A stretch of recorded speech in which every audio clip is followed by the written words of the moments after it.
wisdom and enlightenment. So it has nurtured numerous famous names in these areas. One of these well-known people is His Excellency Maulana Jalaluddin Muhammad Balkhi, also known as Rumi or Mawlavi. As Persian kingdom stretched so far and included many regions in the world, people were able to benefit from Rumi in his many journeys, calling him the Lord. In a sense, he can be considered a poet, scholar, and philosopher who is the symbol of religious openness, as in his poems he continuously endeavors to free himself and others from shackles of rigid and inflexible rules of this world. As a poet, he always was a proponent of forsaken values such as friendship, love, loyalty, truth, and covenant. Therefore, it may be claimed that Rumi's poems can compete and even surpass their Western counterparts. It seems that this famous poet and scholar had long known life and philosophy of the West. Consequently, he is highly well known and more popular than other Persian poets by Western world. He has depicted philosophical and moral concepts with language of love and freedom. Rumi is not just a poet, scholar, and philosopher. He's a treasure which is timeless.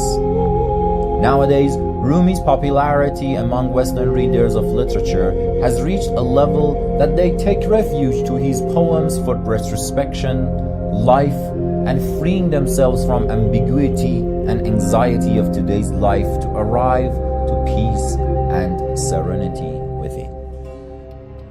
Rumi's life.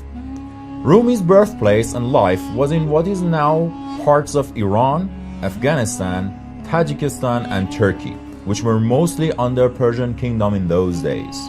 As a result, Rumi's works are translated in these countries as well and are truly popular. Rumi has become a treasure for countries of Iran, Afghanistan, Tajikistan, and Turkey. His influence, thoughts, and culture are clearly observed in these regions.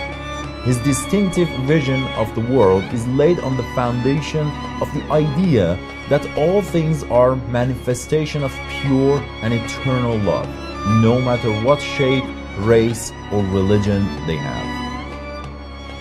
In Turkey, Rumi is considered beyond a poet, and many praise him as a lord. Sultan Walad, his eldest son, and Uluwa Arif Chalbi, his grandson, each founded a separate school of thought from Rumi and called them Mawlaviya Tariqa. His father was Muhammad ibn Hussein Khatibi, whom was mainly called Bahauddin or Sultan al-Ulama for his exceptional knowledge and character.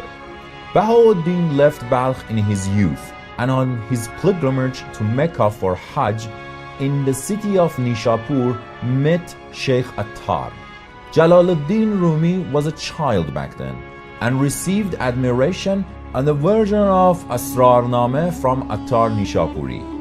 Rumi kept this book by his side all the time. The main reason for Bahauddin and his family's immigration from Balkh was his disagreement with Khwarezmian dynasty ruler of that time and the pressure from the government. In addition, Mongols' invasion of Persia, massacring people and looting their lands, threatened the lives of scholars and poets. During these times, Alauddin Kayqubad Seljuk from Konya invited Bahauddin to his hometown. Rumi was 13 years old then. After a long journey through many cities, Bahauddin and his entourage finally settled in Konya. After Bahauddin's death in Konya and with his followers' request, Rumi, now a 25-year-old man, succeeded his father and started teaching knowledge and Irfan concepts. 2 years later, he embarked on his first journey to Sham or Levant. Rumi also went to Halab after leaving Sham and continued his teachings of philosophy and mysticism. Rumi's romantic and passionate description of Sham and Damascus is inferred as an evidence of him meeting Shams Tabrizi for the first time in these cities. Rumi met Shams Tabrizi in 642 Hijri when he was 38 years old, and this meeting deeply impacted his life. Preceding that, he made great efforts in educating himself and his students in the fields of mysticism. But Shams Tabrizi opened his eyes to fresh new perspectives. There are many stories of Rumi's first meeting with Shams, but what is consistent in all of them is influence of Shams Tabrizi's words on Rumi's soul. Rumi had spent all his life studying before meeting Shams. Shams got Rumi to have revelations, and in his own words, he learned that everything there is within me. Rumi's love toward Shams Tabrizi and his companionships with him infuriated Rumi's followers and fans. Shams Tabrizi lived quite differently from scholars in his own time, and in the eyes of society, he was a bacchanal man concerned only with pleasures of flesh, and continuously was called a sorcerer and made fun of by Rumi's followers.